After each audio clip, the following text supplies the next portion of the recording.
Ah, Facevamo anche un loro brano. Rich Blackmore. Sì, c'era Blackmore, il tastierista, Lord, John John Lord Lord, e il batterista. Ian Venivano in Pace. tre.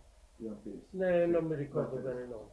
Eh, comunque questo, lì c'era un gruppo inglese Ah, e il gruppo inglese praticamente non era un gruppo molto conosciuto, sì, però questo gruppo inglese era l'ospite d'onore ah, ah, nei night, allora sì, no? sì.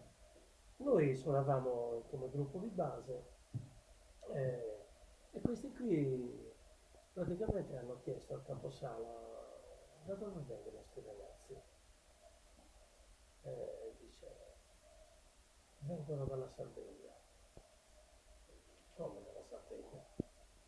Questi sono quattro ragazzi sardi, che poi eravamo due sardi, Mario Paliano, Ah, sì, anzi c'era Gerardini allora, bresciano e l'altro quasi bresciano, però il gruppo era sardo, il Salis, e quindi vengono dalla Sardegna.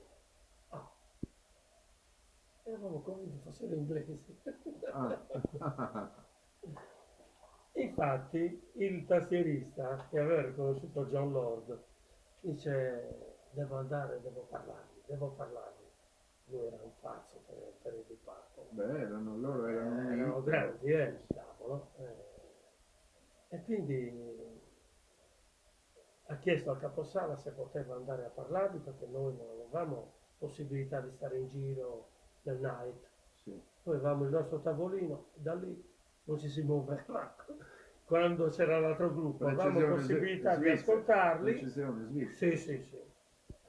E quindi va lì e gli dice sei John Lord? E quello là dice sì. Ha detto, ma spiegami, gli ha detto, voi venite dalla Sardegna, come mai? Come fate a suonare in questo modo? Diceva Francesco era un diavolo. Allora suonava da Dio, era una cosa micidiale. E quindi poi io ci cantavo bene, allora Certo. ero bello in forze e quindi e questo facevamo anche dei nostri brani, diciamo metà e metà, facevamo brani di altri e brani nostri, inserivamo dentro e quindi infatti dice, ti facciamo sentire qualcosa in italiano, nostra.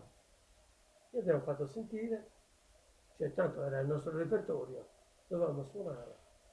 All'indomani, all'indomani di nuovo lì.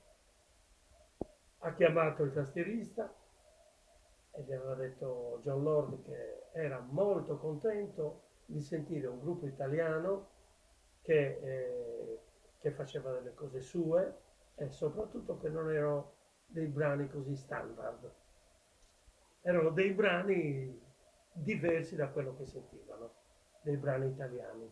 Sì. Infatti i nostri brani erano completamente diversi dagli altri. Non abbiamo avuto il grande successo proprio per quello.